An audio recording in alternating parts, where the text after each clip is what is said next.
क्या आपको भी ऐसा लगता है कि दिन तो खत्म हो गया है, लेकिन आपने कुछ भी ऐसा नहीं किया है जो वाक़ई ही मायने रखता हो? क्या आपको भी पता है कि हर दिन, हर घंटे, हर मिनट आपकी ज़िंदगी से कटता जा रहा है? आपके पास सिर्फ़ 24 घंटे हैं, ये सभी के पास है। लेकिन क्या आपने सोचा है कि कुछ लोग इन्हीं 24 घंटों में इतिहास कैसे रचते हैं और कुछ लोग इसे बस यूँ ही बर्बाद कर देते हैं? Steve Jobs, Elon Musk, Bill Gates और दुनिया के टॉप परफॉर्मर्स अपने दिन के हर मिनट को कैसे गिनते हैं? वे कैसे टाइम का इतना ज़बरदस्त उपयोग करते हैं कि वो पूरी दुनिया पर छा जाते हैं?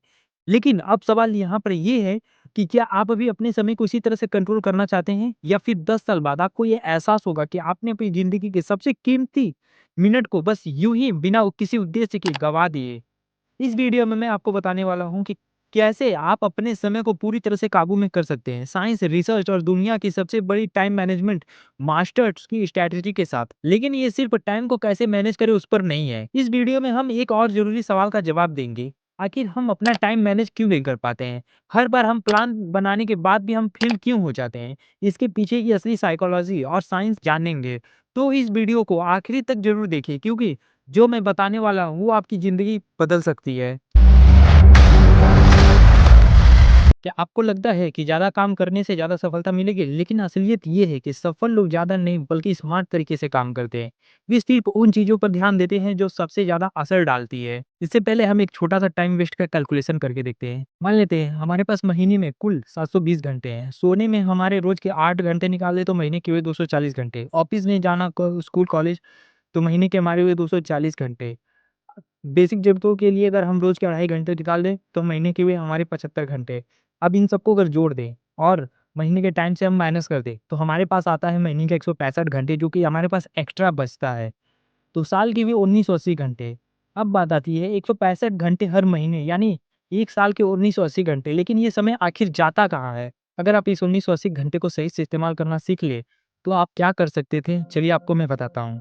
हर दिन 1 घंटे देकर साल में आप किसी भी भाषा में बातचीत करने लायक बन सकते थे। 100 से ज़्यादा आप किताबें पढ़ सकते थे। हर दिन 30 से 45 मिनट पढ़कर आप साल में 50 से प्लस किताबें खत्म कर सकते थे। फ़िटनेस में अपने शरीर को पूरी तरह से बदल सकते थे। हर दिन 1 घंटा वर्कआउट करके आप साल भर में अपनी पूरी बॉडी को ट्रांसफ़ॉर्म कर सकते थे। एक यूट्यूब पर चैनल या ब्लॉग शुरू कर सकते थे। हर दिन 1 घंटा देकर 1 साल में 365 वीडियो या ब्लॉग बना सकते थे। नेटवर्किंग और नए अवसर ढूँढ सकते थे। हर हफ्ते एक नए व्यक्ति से मिलकर 1 साल में आप 52 बड़े अवसर बना सकते थे। 180 घंटे एक ऐसा समय है जिसमें आप खुद को पूरी तरह से बदल सकते थे। लेकिन अगर इसे मोबाइल, टाल-मटोल और बिना प्लानिंग के खर्च कर दिए, तो इसका कोई फ़ायदा नहीं हुआ। सबसे पहले आप अपनी दिनचर्या को ट्रैक करें। देखिए कि आपका समय कहाँ बर्बाद हो रहा है और इस समय का उपयोग अपने विकास में करें। सही प्लानिंग से आप अपनी ज़िंदगी को पूरी तरह से बदल सकते हैं। अगर मैं आपसे कहूँ कि सफलता की पहली सीढ़ी कुछ नया सीखना नहीं बल्कि ना कहना है, तो क्या आप यकीन करेंगे? क्या आपने गौर किया है कि दुनिया के सबसे सफल लोग, चाहे वो स्टीव जॉब्स हो, बिल गेट्स हो या फिर पीएम नरेंद्र मोदी, ये सभी अपने समय की रक्षा करने में माहिर होते हैं और इसकी सबसे बड़ी वजह है नो कहने की कला, नो कहने की ताकत। कई लोग मानते हैं कि ना कहना से वो असभ्य लगेंगे, लेकिन साइंस कहती है कि बार-बार हाँ कहना ही असफलता की सबसे बड़ी वजह है। एक स्टडी के अनुसार जो लोग हर चीज़ के लिए हाँ कहते हैं, वे जल्दी बर्नआउट का शिकार हो जाते हैं, जबकि जो लोग सिर्फ ज़रूरी चीज़ों पर फोकस करते हैं, वे ज़्यादा सफल हो पाते हैं। स्टीव जॉब्स हमेशा कहते थे कि जो लोग महान चीज़ें बनाते हैं, वे 1000 चीज़ों को ना कहने में मास्टर होते हैं। नो कहने के 3 गोल्डन रूल्स। अब सवाल ये है कि नो कैसे कहें बिना किसी को नाराज़ किए? इसके लिए आपको 3 गोल्डन रूल्स अपनाने होंगे।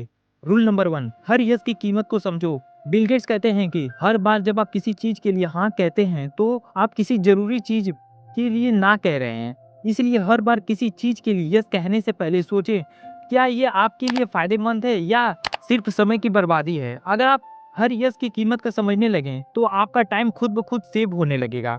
रूल नंबर 2, पीएम मोदी की रणनीतियाँ देखिए, वे कभी भी किसी को सीधे नो नहीं कहते, बल्कि कूटनीतिक तरीके से मना करते हैं, जिससे कोई भी बुरा नहीं मानता और उनका समय भी बच जाता है।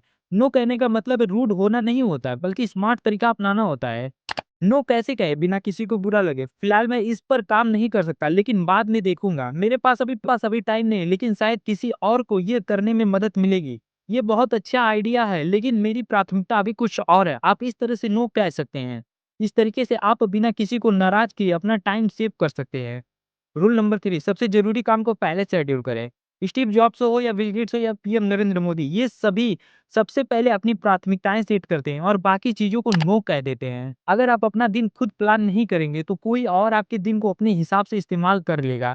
इसे कैसे लागू करें? हर सुबह अपने 3 सबसे ज़रूरी काम को लिखें, उन्हें अपने दिन में सबसे पहले शेड्यूल करें। अगर कोई नया काम आता है, तो सोचें क्या ये मेरी लिस्ट में फिट बैठता है? अगर नहीं, तो उसे नो कहें। अगर आप प्रायोरिटी बेस्ड टाइम ब्लॉकिंग अपनाते हैं, तो आपका समय बचने लगेगा और आप ज़्यादा प्रोडक्टिव बन जाएँगे। क्या आपने कभी सोचा है कि क्यों कुछ लोग समय का सही उपयोग करते हैं और सफल हो जाते हैं, जबकि कुछ लोग हमेशा आलसी और अनप्रोडक्टिव रहते हैं? इसका जवाब छिपा है हैबिट लूप में, जिसे चार्ल्स डुविन ने द पावर ऑफ हैबिट में एक्सप्लेन किया था। टाइम मैनेजमेंट सिर्फ टेक्निक्स नहीं बल्कि आदतों का खेल है। हैबिट लूप समझने से लोग अपनी बुरी आदतों को पहचान सकते हैं और टाइम वेस्ट करने वाली आदतों को हटाकर अच्छी आदत बना सकते हैं। चार्ल्स डुइक की the power of habit book भी यही कहती है कि आदतें बदलने से ही लॉन्ग टर्म टाइम मैनेजमेंट संभव है। हैबिट लूप का साइंटिफिक ब्रेकडाउन। हर आदत चाहे वो अच्छी हो या बुरी हो, वो 3 स्टेप्स से बनती है। क्यू, सिग्नल या ट्रिगर, वो चीज जो आदत को ट्रिगर करती है। रूटीन, आदत या क्रिया, वो एक्शन जो आप हर बार करते हैं। इनाम, रिवॉर्ड, वो संतुष्टि जो आपको इस आदत से मिलती है। एग्जाम्पल के लिए क्यू क्या होगा? आपका फोन वाइब्रेट करता है। रूटीन, आप तुरंत फोन उठाते हैं और सोशल मीडिया स्क्रॉल करने लगते हैं। रिवॉर्ड, आपको कुछ मजेदार वीडियो या अपडेट्स मिलते हैं जिससे आपको डोपामिन हिट मिलती है। अब आप सोचिए, अगर यही पैटर्न हर दिन दोहराया जाए तो क्या होगा? आपका दिमाग इसे ऑटोमेटिक आदत बना लेगा और धीरे धीरे आपका समय बर्बाद होने लगेगा।